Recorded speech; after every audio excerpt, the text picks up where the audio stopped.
నిర్మాణంలో ఉన్న bridge కుప్పకూలింది. BRS హయాంలో 51 కోట్లతో పనులు ప్రారంభం. ఇగో నిర్మాణంలో ఉన్న బ్రిడ్జ్ కుప్పకూలిందట. మరి అయ్యా గత బీఆర్ఎస్ నాయకులు ఇక చూడుండ్రి, ఈ బ్రిడ్జ్ సంగతి ఏందో. పనులు అవుతున్నప్పుడే బ్రిడ్జ్ కూలిందంటే ఇక అది నడుస్తున్నాగా ఇంకెట్లా ప్రమాదం అవునో. ఇంకా నయం, దేవుని పుణ్యాన అది నడుస్తున్నాగా, పనులు నడుస్తున్నాగానే కుప్పకూలింది. ఇంకా ఆ పనులు అయిపోయి అంత టోటల్గా వర్క్ అయిపోయిన తర్వాత ప్రజా రవాణా చేస్తున్నప్పుడు కుప్పకూలితే ఒక విధంగా ప్రాణాలు పోయే పరిస్థితి ఉంది. ఇంకెందరి ప్రాణాలు పోనో.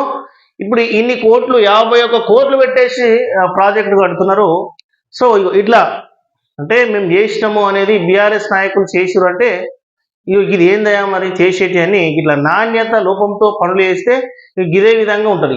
మరి కాంట్రాక్టర్లు ఏ విధంగా చేస్తున్నారు, మరి వాళ్ళు తగిన మెటీరియల్ వాడుతున్నారా లేదా అనేది గిట చూసే ప్రయత్నం చేయకుండా 51 కోట్లతో ఈ బ్రిడ్జ్ పెట్టిన కుప్పకూలింది. మరి ఈ సంగతి ఏందయ్యా జర చెప్పండి.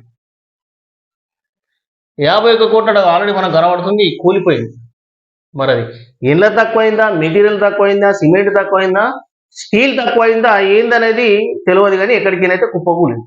51 కోట్లు బూడిదలో వచ్చినట్టు అయిపోయినట్టున్నాయి. అయితే ఇంకోటి ఏంటంటే 8 ఏళ్ళైనా పూర్తి చేయని కాంట్రాక్టర్ అట. ఆయనకు మొక్కాలే. 8 ఏళ్ళు అయినా పూర్తి చేయని కాంట్రాక్టర్ ఎక్కడున్నాడో నాయన దేవుడు. 8 ఏళ్ళు అయినా కానీ అయితే ఆ పని కంప్లీట్ చేయలేదట. అయితే ఈదురుగాలులకు ఒక్కసారిగా కుప్పకూలి మన కూలిన వంతే, ఒక్కసారిగా కూలిన వంతే. ఏందా ఇది?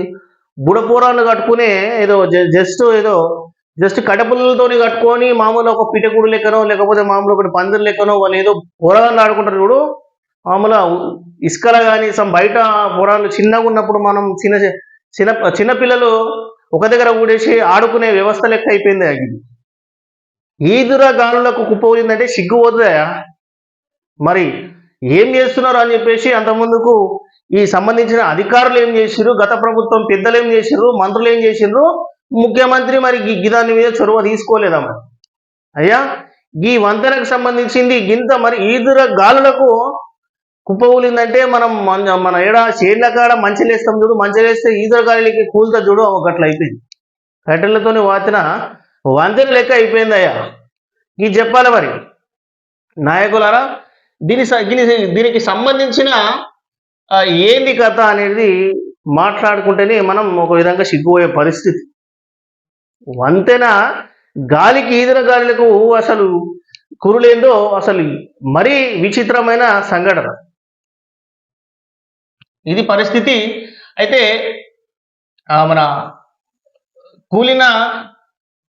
ఒకసారిగా కూలిన వంతెన, కూలిన ప్రతి కట్టడంపై విచారణ జరిపిస్తాం మంత్రి శ్రీధర్ బాబు.